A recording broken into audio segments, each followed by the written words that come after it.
আসসালামু আলাইকুম প্রিয় দর্শক, জানিয়ে দিব এখনকার আলোচিত সকল দেশীয় খবর। শুরুতেই জানিয়ে দেব সংবাদ শিরোনামগুলো। চট্টগ্রামে বিএনপি জামাত সংঘর্ষ, কার্যালয় ভাঙচুর, মির্জা ফখরুলের গাড়ি বহরে হামলা, আওয়ামী লীগের ২৬ জনের বিরুদ্ধে চার্জশিট, আগামীকাল নওগাঁয় যাচ্ছেন তারেক রহমান, চলছে মঞ্চ তৈরির প্রস্তুতি এবং সর্বশেষ জানাব প্রচারণার মাঠ কি উত্তপ্ত হয়ে উঠেছে। প্রিয় দর্শক, এতক্ষণ দেখছিলেন সংবাদ শিরোনামগুলো, এখন জানাবো বিস্তারিত খবর। চট্টগ্রামে বিএনপি জামাত সংঘর্ষ, কার্যালয় ভাঙচুর। চট্টগ্রাম নগরের খুলশী থানার আমবাগান এলাকায় নির্বাচনী প্রচারকে কেন্দ্র করে বিএনপি ও জামাত ইসলামীর কর্মী সমর্থকদের মধ্যে ধাওয়া পাল্টা ধাওয়া ও সংঘর্ষের ঘটনা ঘটেছে। স্থানীয় সূত্র পুলিশ জানায়, চট্টগ্রাম ১০ আসনে বিএনপি প্রার্থী সাঈদ আল নোমান ও জামাত ইসলামীর প্রার্থী শামসুজ্জামান হেলালি সমর্থকদের মধ্যে সংঘর্ষ বাধে। রাত ১০টার দিকে জামাত প্রার্থীর গণসংযোগ শেষে ফেরার পথে আমবাগান এলাকায় রেল লাইনের পাশে থাকা বিএনপি সমর্থিত কোকো স্মৃতি সংসদের কার্যালয়ের সামনে স্লোগান দেওয়াকে কেন্দ্র করে উত্তেজনার সূত্রপাত হয়।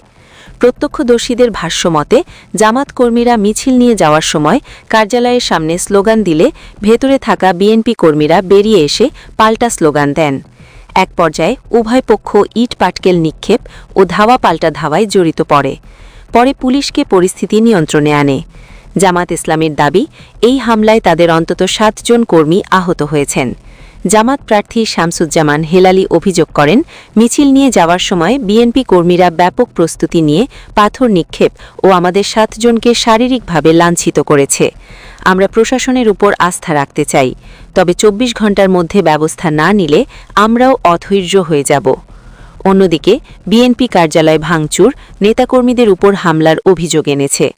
নগর বিএনপির সাবেক যুগ্ম আহ্বায়ক এস.কে. খোদা তোতন বলেন, আমাদের লোকজন অফিসে বসেছিল। টাইগার পাস এলাকা থেকে বহিরাগতরা এসে অতর্কিত ভাঙচুর ও মারধর শুরু করলে তারা প্রতিরোধ করে তোলে।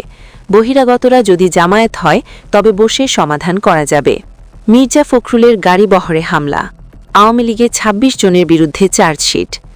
চট্টগ্রামের রাঙ্গুনিয়ায় বিএনপি মহাসচিব মির্জা ফখরুল ইসলাম আলমগীরের গাড়িবহরে হামলার ঘটনায় দায়ের করা মামলায় কার্যক্রম নিষিদ্ধ আওয়ামী লীগ ও এর অঙ্গ সংগঠনের ২৬ নেতাকর্মীর বিরুদ্ধে তদন্ত প্রতিবেদন দিয়েছে পুলিশ। তদন্ত প্রতিবেদনে বলা হয়েছে, হামলার ঘটনায় রাঙ্গুনিয়া উপজেলা যুবলীগের সভাপতি শামসুজ্জোহার শিকদার, সাধারণ সম্পাদক মোহাম্মদ ইউনুস, উপজেলা ছাত্রলীগের সাধারণ সম্পাদক শিমুল গুপ্ত, চট্টগ্রাম উত্তর জেলা ছাত্রলীগের সাধারণ সম্পাদক আবু তৈয়াব এবং রাঙ্গুনিয়া উপজেলা আওয়ামী লীগের সাংগঠনিক সম্পাদক জাহাঙ্গীর আলমের সম্পৃক্ততা রয়েছে। প্রতিবেদনে অঙ্গ সংগঠনটির নেতাকর্মী হিসেবে মোহাম্মদ সারোয়ার, নাজিমউদ্দিন রাসেল, মহসিন, জাহেদ আলমগীর, নঈমুল ইসলাম পাফেল, বড়ুয়াসহ আরও অনেকে অভিযুক্ত করা হয়েছে। আগামীকাল নওগাঁয় যাচ্ছেন তারেক রহমান, চলছে মঞ্চ তৈরির প্রস্তুতি। সারা দেশে নির্বাচনী পরিচালনা এবং রাজনৈতিক সফরের অংশ হিসেবে দীর্ঘ ২০ বছর পর নওগাঁয় আসছেন তারেক রহমান। আগামীকাল বিকেল ৩টায় শহরের এটিএম মাঠে প্রধান অতিথি হিসেবে উপস্থিত থেকে তার বক্তব্য দেওয়ার কথা রয়েছে। তারেক রহমানের আগমনকে কেন্দ্র করে চলছে মঞ্চ তৈরির কাজ। দুপুরে এটিএম মাঠ এলাকা ঘুরে দেখা যায়, মঞ্চ তৈরি এবং মাইক লাগানোর কাজে ব্যস্ত সময় পার করছেন শ্রমিকরা। তাই এই আগমনকে কেন্দ্র করে বিএনপি নেতাকর্মীদের মধ্যে বয়েছে উৎসবের আমেজ। নওগাঁ জেলা বিএনপির সাধারণ সম্পাদক মামুনুর রহমান দীপন বলেন, দীর্ঘ ২০ বছর পরে নওগাঁয় আমাদের চেয়ারম্যান আসছেন। তাকে বরণ করে নিতে নওগাঁবাসী অধীর অপেক্ষায় রয়েছেন। নওগাঁয় উন্নয়নের ব্যাপারে তিনি কথা বলবেন। তার যে চিন্তা ও পরিকল্পনা রয়েছে সেগুলো তিনি তুলে ধরবেন। আমরা শতভাগ প্রস্তুত নেতাকে বরণ করে নিতে। তার আগমন উপলক্ষে বিএনপি নেতাকর্মীরা ঈদের মতো আনন্দ উপভোগ করছে। তার নিরাপত্তার বিষয়ে পুলিশ সুপারের সঙ্গে আলোচনা করা হয়েছে। তাকে সর্বোচ্চ নিরাপত্তা বলয়ের মধ্য দিয়ে নওগাঁয় আনা হবে। আশা করছি প্রায় ২ লাখের বেশি মানুষের সমাগম ঘটবে। প্রচারণার মাঠ কি উত্তপ্ত হয়ে উঠেছে? ১৬ই ডিসেম্বর দ্বাদশ জাতীয় সংসদ নির্বাচনের সময় আছে আর মাত্র ২ সপ্তাহ। তবে এরই মধ্যে উত্তপ্ত হয়ে উঠেছে পরিবেশ। নির্বাচনী প্রচারণা ঘিরে প্রতিদিনই ঘটছে নানা অনাকাঙ্ক্ষিত ঘটনা। প্রার্থীদের একে অপরকে দোষারোপ, অতীতের আমলনামা এবং জননিরাপত্তাকে ঘিরে প্রার্থীরা ভোটারদের করছেন সতর্ক। প্রার্থীরা দিচ্ছেন একে অপরকে হুমকি। এছাড়া মোবাইল নম্বর ও বিকাশ নম্বর আদান প্রদান নিয়েও অভিযোগ করছেন কেউ কেউ। একই সঙ্গে দেশের বিভিন্ন জায়গায় প্রতিদ্বন্দ্বী প্রার্থীদের মাঝে হয়েছে সংঘর্ষ। এমনকি ঢাকায় একটি নির্বাচনী আসনের প্রার্থীকে 2 দফায় ডিম মারার মতো ঘটনা ঘটেছে। আসনের নির্বাচনে প্রচারণার অংশ হিসেবে বিএনপি চেয়ারম্যান তারেক রহমান ময়মনসিংহ সফর করেছেন। সেখানে সমাবেশে তিনি কর্মসংস্থানের প্রতিশ্রুতি দিয়েছেন। ময়মনসিংহ সার্কিট হাউস ময়দানে আয়োজিত বিএনপির নির্বাচনী জনসভায় প্রধান অতিথি হিসেবে বক্তব্যে তিনি বলেন, দেশের বিদ্যমান সমস্যার সমাধান চাইলে ধানের শীষে ভোট দেওয়ার কোনো বিকল্প নেই। বিএনপির বিরুদ্ধে দুর্নীতিতে চ্যাম্পিয়ন হওয়া নিয়ে প্রতিদ্বন্দ্বী প্রার্থীদের প্রশ্নের পাল্টা জবাবে তিনি প্রশ্ন তুলে বলেন, 4 দলীয় জোট সরকার যদি দুর্নীতিগ্রস্ত হয়ে থাকে তাহলে জামাতের 2 শীর্ষ নেতা তখন কেন পদত্যাগ করেননি? তারেক রহমান বলেন, এই মুহূর্তে একটি রাজনৈতিক দল যেই স্বৈরাচার পালিয়ে গিয়েছে সেই স্বৈরাচারের মুখের ভাষা ব্যবহার করছে বিএনপির বিরুদ্ধে। ঠিক সেই স্বৈরাচার যেভাবে বলতো তাদেরই ভাষা ব্যবহার করছে। তাদের বক্তব্য যে বিএনপি দুর্নীতিতে বলে চ্যাম্পিয়ন ছিল। তো আমার প্রশ্ন, 2001 থেকে 2006 সাল পর্যন্ত তাদেরও তো 2 জন সদস্য বিএনপির সরকারে ছিল না? ছিল তো। বিএনপি যদি অতই খারাপ হয় তাহলে ওই 2 ব্যক্তি কেন পদত্যাগ করে চলে আসেননি? অপরদিকে নির্বাচনী প্রচারণায় অংশ নিতে যশোর গিয়েছেন বাংলাদেশ জামাত ইসলামের আমির ড শফিকুর রহমান। সকালে যশোর ঈদগাহ ময়দানে নির্বাচনী জনসভায় প্রধান অতিথি হিসেবে বক্তব্যে তিনি বিএনপির উদ্দেশ্য করে বলেন, যারা নিজেদের দলকে সামনে রাখতে পারে না, কর্মীদের জীবনের নিরাপত্তা দিতে পারে না, সেই দল যত বড় দলই হোক তাদের কাছে বাংলাদেশ নিরাপদ নয়। তিনি বলেন, একদিকে ফ্যামিলি কার্ড, অপরদিকে মহিলাদের গায়ে হাত, দুটো একসঙ্গে চলতে পারে না। এদিন বার্তা 8 বার্তা, তারা জিতলে কেউ নিরাপদ থাকবে না।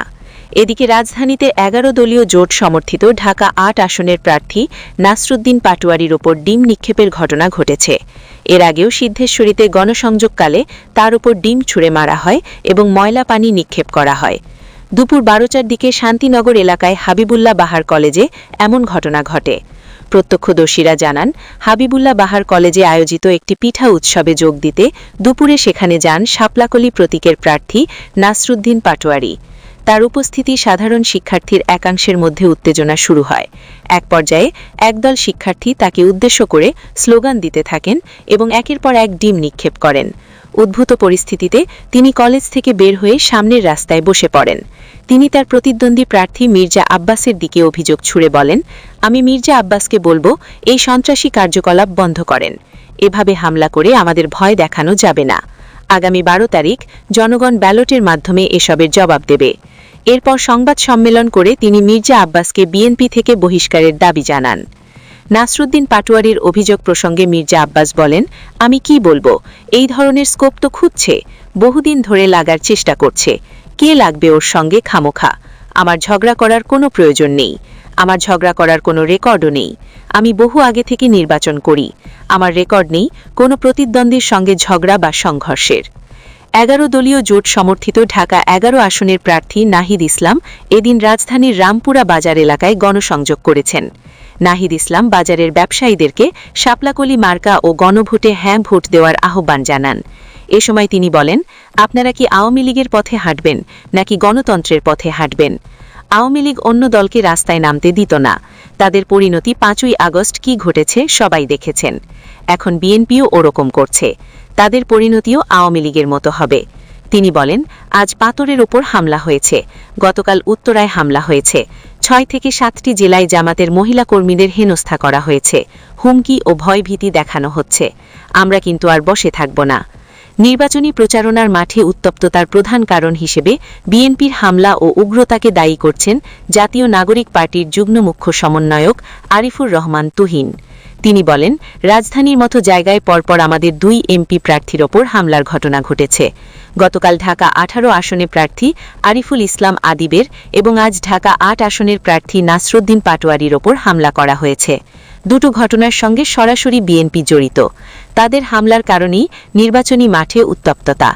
এক সময় তারা ছিল মাজলুম, এখন তারা হয়ে উঠেছে জুলুমকারী।